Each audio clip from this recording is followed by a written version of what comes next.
tayo mga tomodachi. Sa video na ito is mag-unbox tayo ng 18K gold necklace with pendant. Ayan, i-unwrap muna natin siya. And bago ko po simulan ang unboxing na ito, gusto ko lamang po magpasalamat sa aking mga reseller, client, customer, repeater buyer sa mga malayong lugar, sa malapit, taga dito sa amin. Sobrang thank you po sa inyong lahat. Maraming salamat sa pagsuporta sa small business ko. Wow, ganda.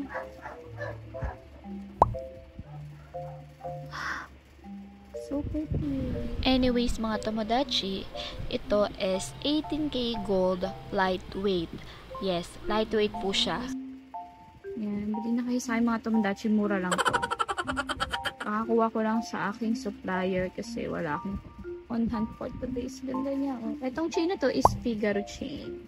And then ito. Ganda nito. Ano man siya, open siya, hindi siya buo, pero maganda. Hollow lang to mga tomodachi, pero maganda. 18K, 18 carats. Ganda, diba? Perfect talaga to pang regalo mga tomodachi. Ano pang hinihintay nyo? Buy na kayo sa akin. Okay, it's time for photo shoots.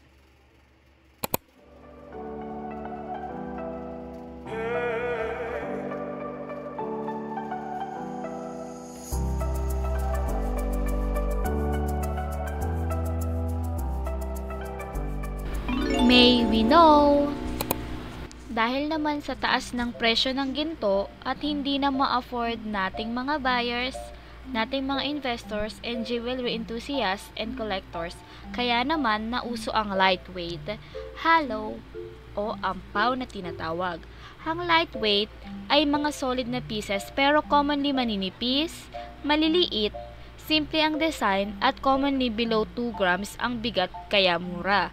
Kumbaga, ang lightweight ang tinitindang tingi sa bentahan ng ginto. Pero, ginto pa rin naman ito. Mostly, hindi namin sinasuggest na pang everyday use ang mga lightweight. Pero, kung gaano man to kabigat o kagaan, depende pa rin po sa atin kung paano natin gagamitin at iingatan ang mga gold natin.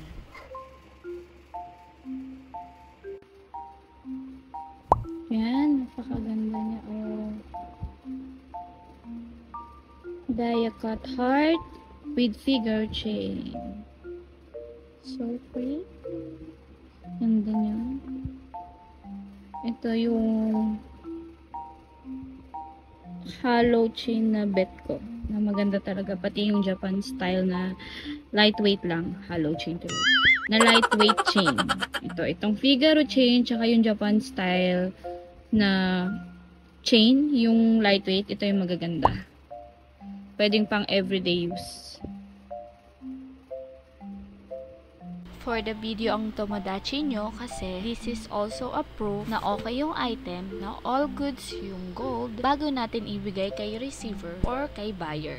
Kailangan natin ipakita through video na maayos siya, na okay yung lock, na okay lahat, na walang problema, sobrang flawless ng ating gold bago natin ibigay kay buyer. Of course, this is brand new. Sa mga taon na gold seller, of course, may mga na-encounter na tayo ng mga scenario sa ating mga buyer na naputol upon receiving the item. Nabigla na lang daw naputol, pagkahawak, na hindi daw po puwersa. Yes, na-experience ko hindi po natin may iwasan yung mga ganun. Lalo na po kung lightweight ang gold. Kasi pag sinabi po talagang lightweight, ibig sabihin po sobrang magaan lang po talaga siya. So, be extra careful sa ating mga lightweight gold. Kaya mahalaga sa aming mga seller na i-video ang bawat ganap sa pagpacking ng gold para rin po sa ating hassle-free transactions. Dahil birthday gift to sa aming kaibigan, may pa-chocolate.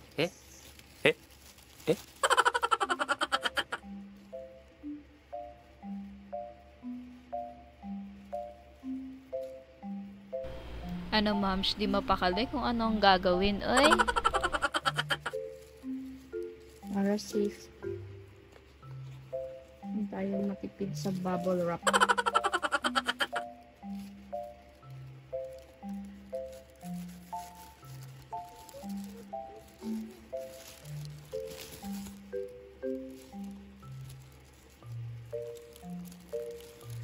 Siyempre, babalot natin ito ng maayos.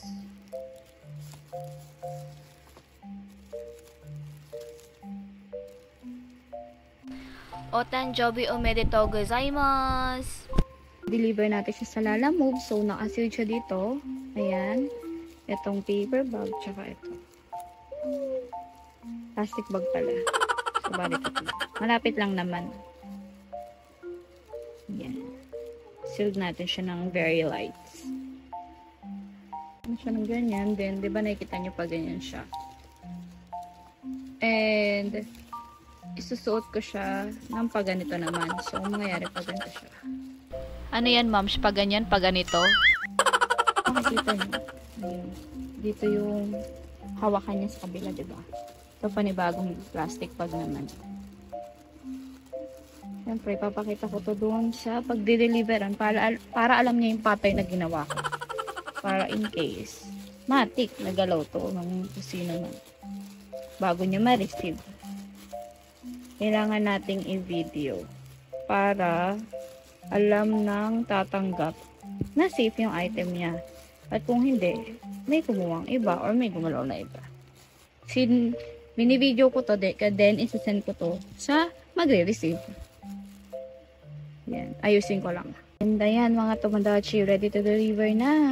Para to sa my birthday gift sa kanya. Para surprise birthday gift. Sana all.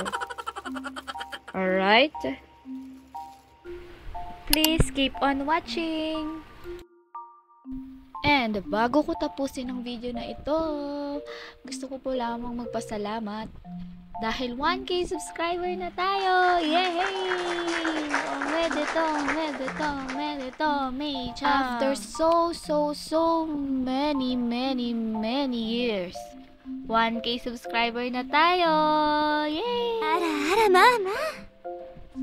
Ginawa ko tong YouTube account na to noong February 2015. To be exact, yun yung natatandaan ko. Eh, na yun, syempre nung mga panahon na yun, wala pa sa isip ko yung mga mag-vlog. Kaya lang ako gumawa ng YouTube account, syempre, para gawin yung Gmail, para manood na ibang vlog ng mga idol kong vlogger. Tapos, 2018, nag-abroad ako. Then, pumasok sa isip ko na pagdating ko sa abroad, magvi-videos ako. Yung mga pinupuntahan ko, try kong i-edit kapag may time ako. Then, ayun, upload sa YouTube. Kasi, ang isip ko nun, ganun lang siya kadali.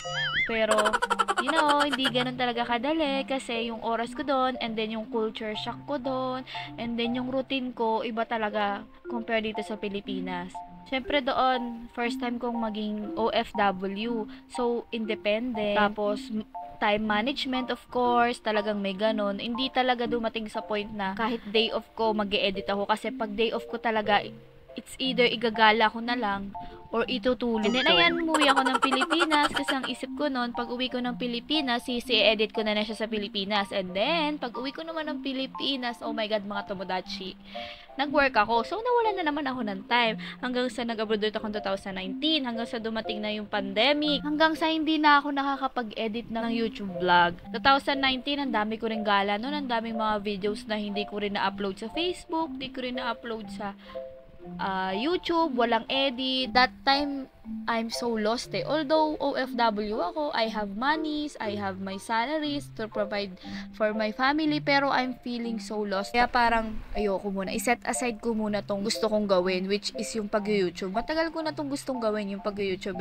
Kumbaga na panghihinaan lang talaga ako ng loob kasi alam ko naman sa sarili ko na wala naman akong mga supporters. Andun ako sa punto na nagda-doubt ako na kapag ka ba nag-upload ako, may manonood ba? Or pagtatawanan lang ako na makakilala ko kasi baka ang pangit ng pag-i-edit ko or hindi ako magaling mag-deliver ng content. 2022, bumalik ako ng Japan. Dami ko na namang videong ginawa. Unfortunately, yung mga inedit kong vlog sa cellphone ko ay nakorap lahat. As in. So, iniyakan ko yun sa abroad. Dami ko ng video na take. Ang dami ko ng sleepless night. sleepless day na dapat natutulog ako that time, pero iginala ko kasi nga gusto ko mag-travel and then ma-videoan yun, ma-capture yung mga moments, pero ending na corrupt. Frustrated ako sobrang ano ba yan? Baka hindi talaga para sa akin ng YouTube. Sinet aside ko, tapos abroad ulit ako ng 2023. At ito na yung time na nagmi-mini vlog ako at lahat binivideo ko para may edit ulit. Nisip ko lang na soon magbo-boom din to. Soon minamanifest ko lang na someday tataas yung followers ko, na someday dadami, someday kikita rin ako sa ginagawa kong hindi mo makakamit ng hindi ka nagtsatsaga. Kasi kapag madali mo lang nakuha, sineset aside natin kasi okay lang yan. Kaya ko ulit gawin yan eh. Kaya ko ulit magbo-boom ulit yan. Pero pag pinaghihirapan talaga natin, makaangas mga Tomodachi. Kaya na nga, eto, nagbabalik ulit ako. Sana supportahan nyo po ako sa mga videos ko na i-upload. Like unboxing, Japan haul, Japan Daiso haul, travel, and then yung mga gold na tinitinda ko po. And yes, isa po akong direct supplier ng gold, Japan gold, Saudi gold, Chinese gold, Hong Kong gold, HK settings, at marami pa pong iba. Meron din po akong tinitinda na watches, bags. Ayan, kung gusto nyo po maging reseller ko, kindly PM me po. Hindi po ako masungit na seller. Ano man ang katanungan mo, makulit ka man magtanong, nagpapahanap ka man, kahit hindi mo agad kukunin, all goods yan sa akin. Ito po yung Facebook page po ng aking shop, ang May Lucky Gold Army Jewelry and Accessories Shop. Sobrang haba po, diba? Kasi pina-DTI registered ko na po siya nitong nag 1 year na siya.